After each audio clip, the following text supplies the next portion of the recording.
I will hear what God the Lord will say, for he will speak peace to his people, to his godly ones. But let them not turn again to folly. मैं कान लगाए रहूँगा कि परमेश्वर यहोवा क्या कहता है। वह तो अपने प्रजा से जो उसके भक्त हैं शांति की बातें कहेगा, परंतु वह फिर के मूर्खता ना करने लगे। हे जीवित अनुग्रहकारी यहोवा परमेश्वर, हम आज के इस दिन के लिए तेरा धन्यवाद करते हैं, तेरी स्तुति तेरी प्रशंसा करते हैं, तुझे धन्यवाद का भेंट चढ़ाते हैं और इस घड़ी तेरे निकट आते हैं। तेरी महानता को जानते हुए, अपने परमेश्वर को जानते हुए, अपने पिता को जानते हुए हम इस घड़ी तेरे निकट आते हैं और अपने जीवन को समर्पित करते हैं। इस दिन की योजना को तुझे समर्पित करते हैं। तो हमारे लिए भली भांति हमारे लिए अपनी योजना को जानता है, जो हानि की नहीं है पिता, वरन शांति की है। और तो हमें परमेश्वर दृढ़ करता है कि हम उन योजनाओं को और उस आशीषों को अपने जीवन में पूरा होता हुआ देखने को पाएँ।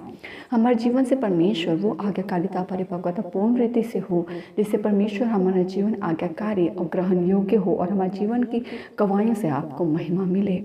तो शांति की बातें कहता है परमेश्वर, तेरा वचन कहता है।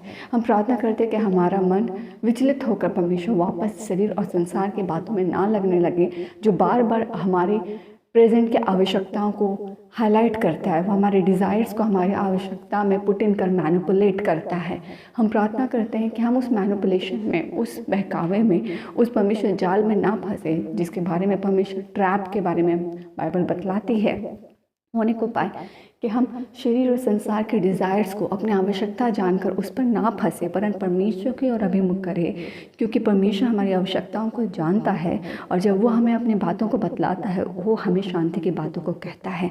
हम प्रार्थना करते हैं कि हमारा मन विचलित ना हो और वो भटक कर कहीं और नहीं पर परमेश्वर पर ही निर्धारित हो, जो कि जिसका जीवन और जिसका आत्मिक जीवन, जिसका विश्वास चट्टान रूपी परमेश्वर पर निर्धारित है, वो परिस्थितियों में गिरने या हिलने या डैमेज होने का नहीं, बन दृढ़ रहने का साक्षी ठहरता है। होने को पाए हमारे जीवन से आपका बहुत आयत समय में मिले। बहुत सी परिस्थितियाँ चल रही है पिता भी व्यक्तिगत रीति से एक के जीवन में, मगर तू इनसे ऊंचा परमेश्वर है, इन परिस्थितियों से ऊंचा परमेश्वर है और तेरा विजय हमारे साथ हर दिन है। हम प्रार्थना करते हर एक के जीवन में तेरा दखल हो, हर एक के जीवन में तेरा विजय आए और हर एक के जीवन में भर कर तेरे भलाई की गवाही आए। हम रात के बेला में सुरक्षित रहे पिता, धन्यवाद। आज के दिन का हर एक काम, जर्नी, आना जाना, पेंडिंग वर्क सब यीशु के नाम से अच्छे से हो, सब सुरक्षित अपने गंतव्य घर को लौटे काम करके और जीवन गवाएं से आपको महिमा मिले। धन्य कहते हैं, सभी प्रार्थनाओं को आपके वेदी में सौंपते हैं, स्तुति प्रशंसा का भेंट चढ़ाते हैं और इन सभी प्रार्थनाओं को मांगते हैं पिता। अनुग्रह सुनिए, स्व के राज्य में ग्रहण कीजिए यीशु के नाम से, आमीन।